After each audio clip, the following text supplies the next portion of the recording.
Hello everybody and welcome back to my channel. My name is Sonar Element. Today I am back playing Our Life, the visual novel made by GB Patch. This is episode 2 of my playthrough. Let's get started.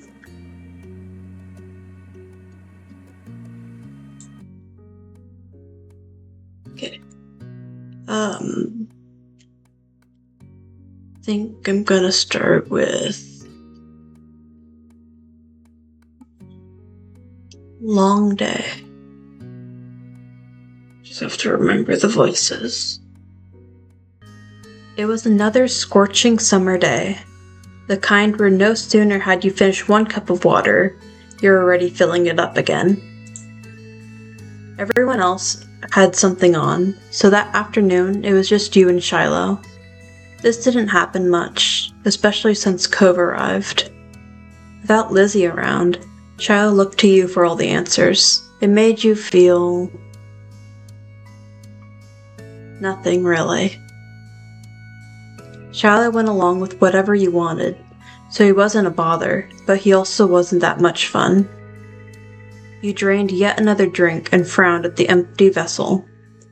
Your thirst was gone, but you still craved something icy cold and refreshing.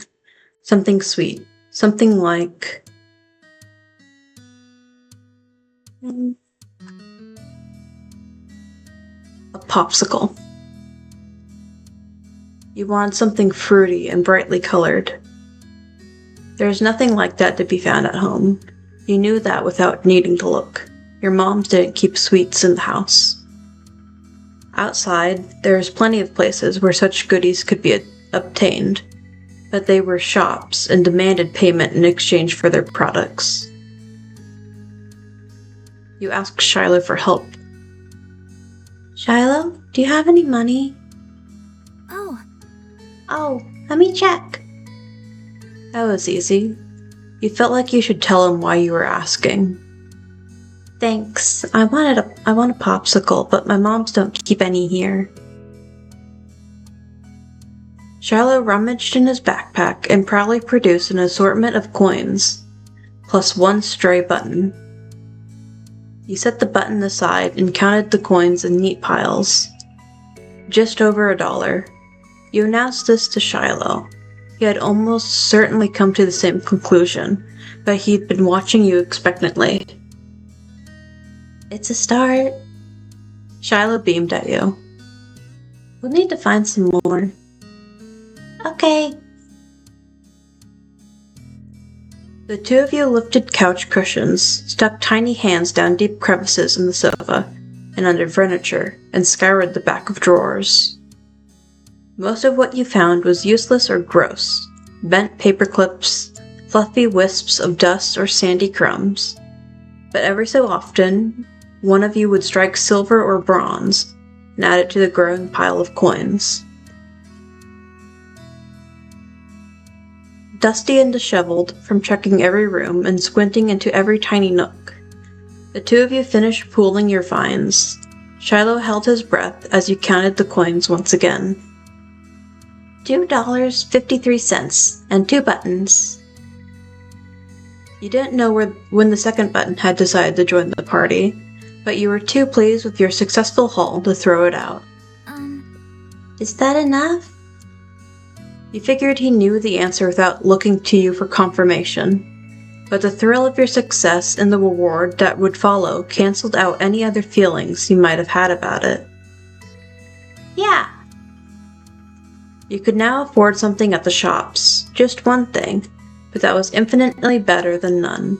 Shiloh clapped his hands. Yay! The two of you dashed outside. The promise of sugar buoyed you on to your destination where, breathless but happy, you stared at the overwhelming number of options. You knew what you wanted, but it wasn't just you who had contributed to the funds to get the treat. He seemed to notice your pause. Are you getting a popsicle? Shiloh asked, as though he was entirely separate from the decision, rather than someone with a stake in the outcome. Do you mind? Shiloh cocked his head to the side. It was your idea. You should choose.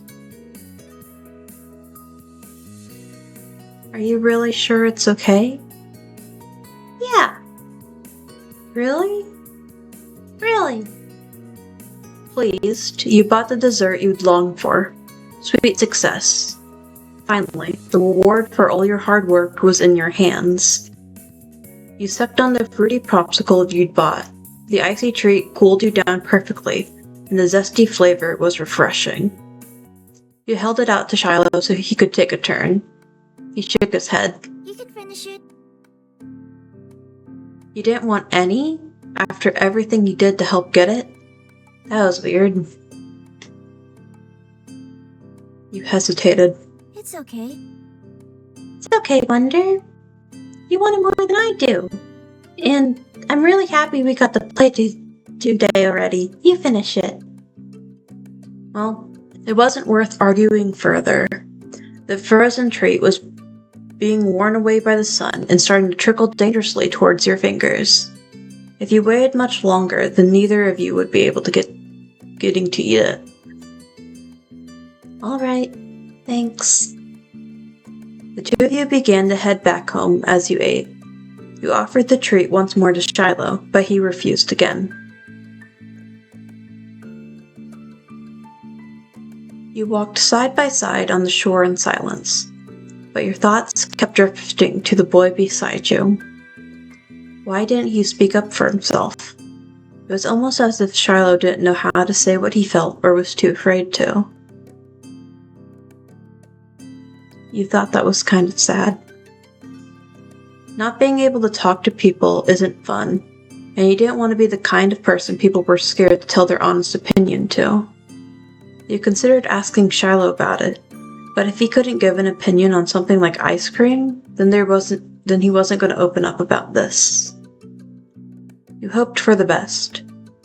Maybe you were wrong, or, if you were right, maybe he'd feel better about it soon.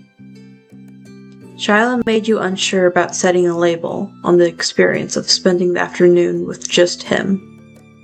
There had been good times, and there had been confusing ones. You're positive one thing, at least. The treat was delicious, and that was nice. The sun was low on the horizon as you returned to your neighborhood.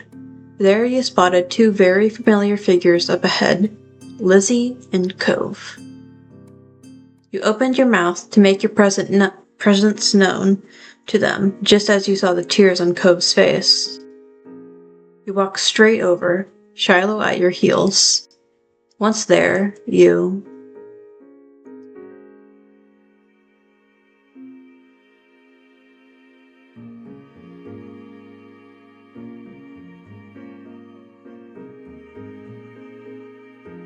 took a moment to make a joke.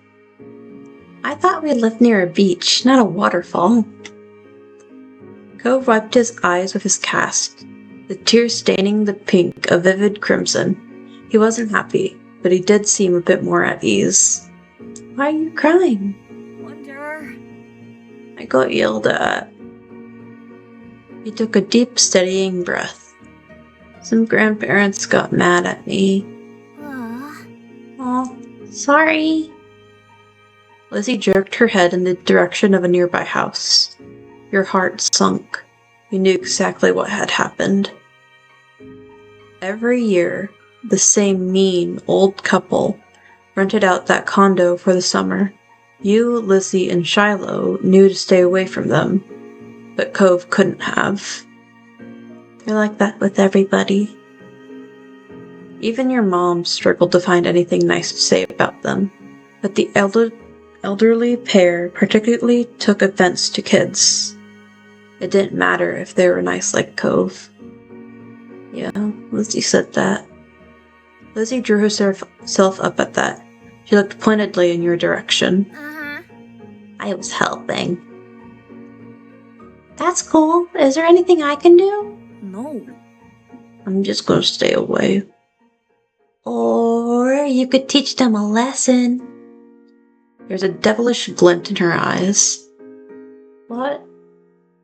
We should ding-dong ditch them. Go ring the doorbell and run. It'll be great because they're slow. They'll never catch you. That's dumb. I don't want to go near them ever again. You're just saying that because you're a chicken. Cove glared but didn't take the bait. Lizzie turned to you. You're not a chicken, are you?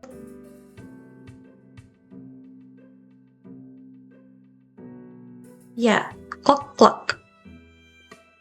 She can't tease you about being a chicken if you are, in fact, a chicken. Hunched over, you folded your arms to form wings and bat them up and down. For once, your sister seemed at a loss, but it didn't take long for her to regain her usual confidence. So you admit it! You continue to flap your arm wings as you circle your sister, clucking all the while. There's no shame in a chicken being a chicken. Yeah. You're a chicken. Things were not going the way Lizzie expected. She fought against a laugh and looked for Ray to restore her serious authority. You and Cove are both little chickens. Clock. Cove folded his arms, though the one wrapped with the cast wasn't as tightly tucked down, and joined you in cheeping around. It was hard to cluck through the giggles that rose up when you saw him imitating a chicken, but you still both gave a first-class performance. The door to the old couple's condo flung open to reveal one of the culprits behind Cove's tears. You froze, wings raised. Can't you let anyone have a bit of peace and quiet? He must not be a fan of theater or farm animals, as well as kids. That was the only explanation for his outburst, which was far louder than anything you and Cove had done. Go on, bite it! It was distinctly unfair, but Cove's lip was trembling, and you thought it would be best to heed his command.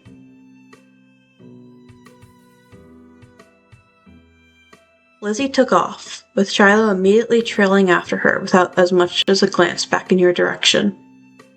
So much for your friendship. You waved your arm at Cove, summoning him to follow you, and ran after Lizzie. The old man's hollers propelled you all the way from the street to the sanctity of the hill. Only once you were safe did you notice the stitch in your chest and the ache of your legs. You flopped down, the blades of grass tickling your face. Lizzie, who had taken the lead in the end, was already lazing on the ground. The four of you took a moment to catch your breath and enjoy the feeling of cool grass against your skin. Cove. Cove lifted his head. I told you there are mean grandparents around here. Cove rolled his eyes, then decided this wasn't dismissive enough, and rolled his whole body away from your sister. Lizzie chose to ignore his response and started chatting to Shiloh, who eagerly joined in the conversation. In the back of your mind, you knew you'd be a second fiddle to Shiloh once Lizzie came around. It always went like that.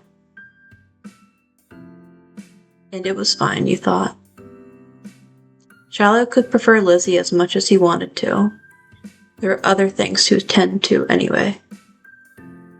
You wriggled closer to Cove. He had calmed down, for the most part, and was inspecting a flower. His fingers pinched the stem and tilted the white petals toward him. That's a poppy. Cove glanced at you in acknowledgement, then back to the flower. And the type of poppies on this hill have the name white linen poppy. Mom told me. You quirked a smile. That's funny. He ran a finger around the edge of the petals. It doesn't feel like cloth.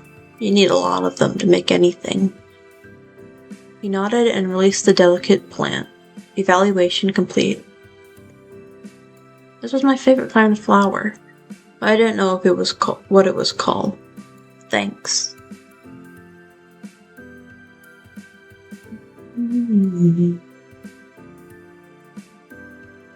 Hibiscuses are the best. They're from Hawaii, just like my mommy. And they're pretty like her, too. Yeah, you're pretty like both of them. Thanks. You moved onto your back with a small smile and looked at the darkening sky. A blanket of clouds reminded you of a thick throw you curled under on cold, rainy days.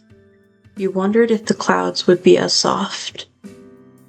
They lazily floated on by, splitting from each other, merging and morphing into new shapes. You saw a dolphin. You saw a dolphin leaping through the sky. You nudged Cove and pointed to it. Look, a dolphin! Cove joined you in gazing skywards. Yeah, I see it. Really? No, but I like dolphins. Hey! You chuckled at your reaction.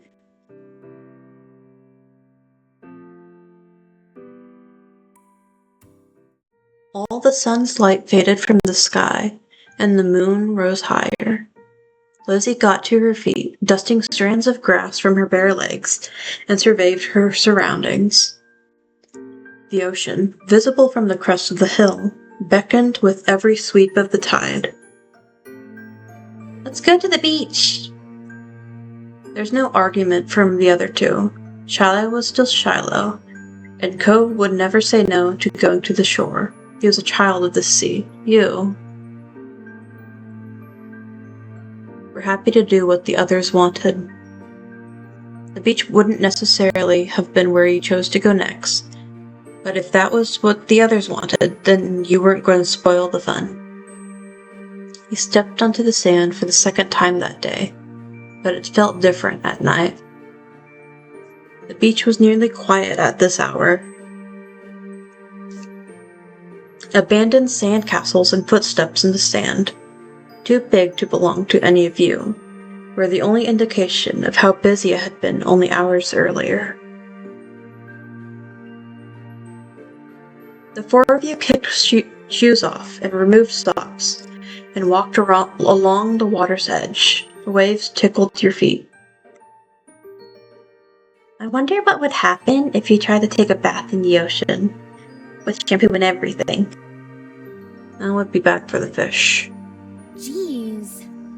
Didn't say I would do it. Jeez. You don't have to be so serious about everything. You're the one who'd ask what would happen. That is what would happen. It would hurt the fishes. I like bubble baths at home. They're a lot of fun. Me too. Bubble baths are luxurious. You'd never heard Lizzie use that word before. Mommy loves to have bubbles in her bath. She'll turn the lights off and have candles. That's what I'm gonna do next time. Hey, when's your mom's gonna come in to pick you up anyway? Not for a while. He's busy. What about your dad? How come you never talk about him? Nobody does. Don't you know you're not supposed to ask something like that? Why would somebody want to talk about something they never talk about? You kept your eyes on the ground, watching your toes get swallowed by the waves. Even if Shiloh never seemed upset when this topic came up, it made you feel awkward just for having both of your moms. It's okay. I'm like Lizzie and Wonder. I don't have a dad. But I don't have two moms. I just have one. She's really great. Oh, sorry. I only have one now, too. My mom isn't here. She's back home. It's just my dad with me. Sorry. Oh, I never had a dad or anything, so I don't feel bad. It's really sad to hear your mom is gone. Cove nodded. Even if they're all different, our parents are good in their own ways. Yeah. Cove couldn't muster a response. You don't think he truly disagreed, though. The silence broke with a splash as Lizzie kicked in your direction. Cold water and sodden sand splattered against your legs. Lizzie giggled, foot still outstretched from the kick. Cove joined in, striking the incoming waves to make a splash of his own. Shiloh scurried out of Cove's spray zone with a grin. You made a run for it. You're already too dirty and wet for comfort. Nothing that happened there would feel as good as getting dry. You got out of the water before anyone could catch you again. Perching on a rock, you scraped the wet sand from your legs as you watched the others. The sand came away in thick chunks at first, like clay, but where it had been thinner, it had already dried and clung to your skin.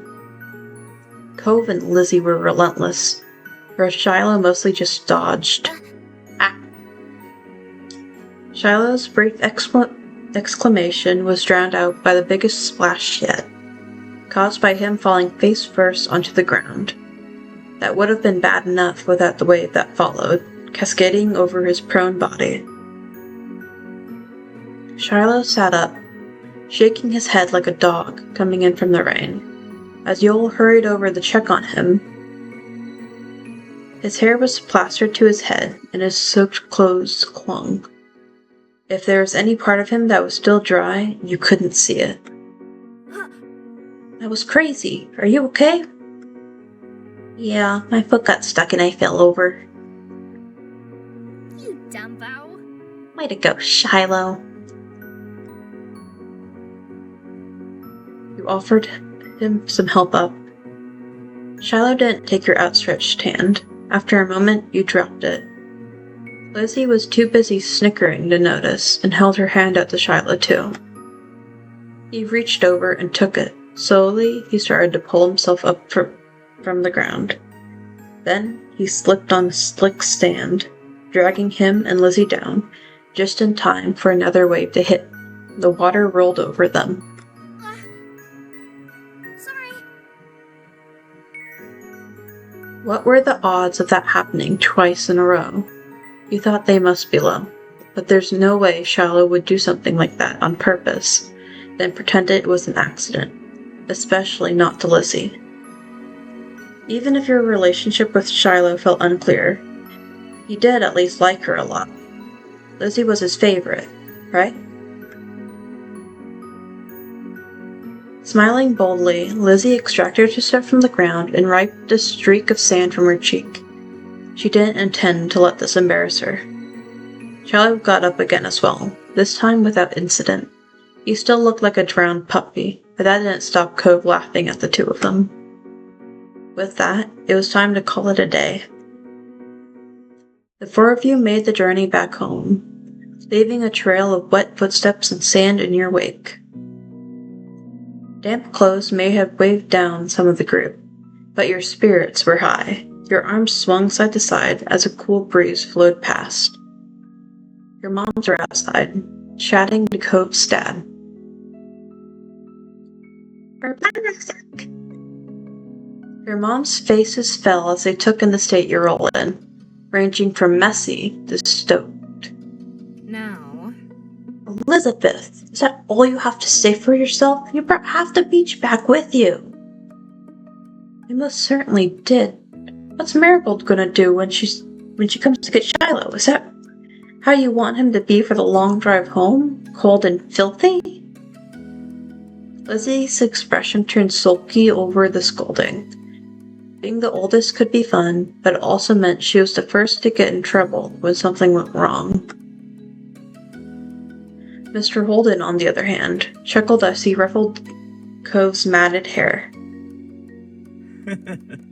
You've been out making some memories, Bucko? Glad you had a good time with your friends.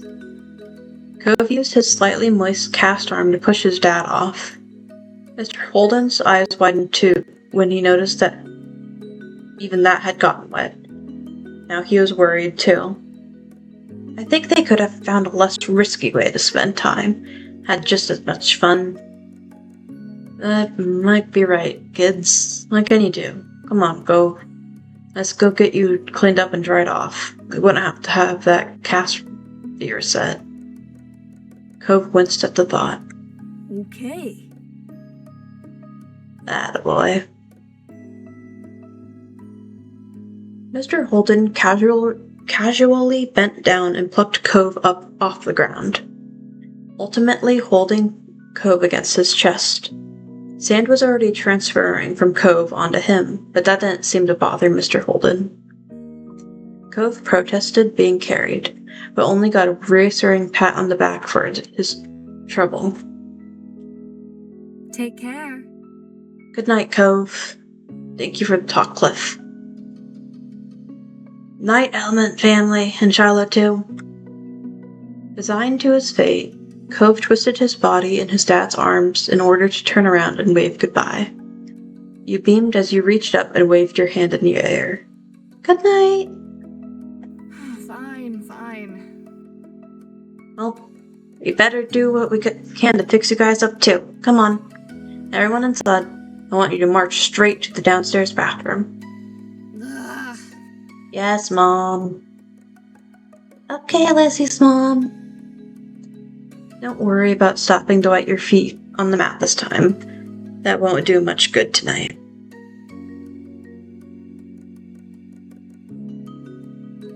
Sitting on an old beach towel your mommy had found, you waited in the hall. Until you were less sandy, you weren't allowed to go to your room or walk around the house. But you did get to eat a sandwich for dinner there. It felt like an indoor picnic. It had been decided that Shiloh would wash first and borrow some of your clothes. He was already finished and packed away in his mom's car. Miss Fields had come to collect him a little while ago. It was a bit of a funny experience seeing him without that hat on for once. Lizzie, being much more soaked than you, got to go in the tub next. It wasn't a bubble bath, as she had hoped. This was a no fun allowed cleanup session. At least that's what she claimed. Not much longer, and it would be your turn. When the bath was done, you'd have to go right to bed. After a day like this, though, you were glad there weren't going to be any further events. Drifting off to sleep sounded like a great idea. Okay. That was fun. And I hope you guys enjoyed it too. That's where I'm going to leave it for today. Until next time. Goodbye.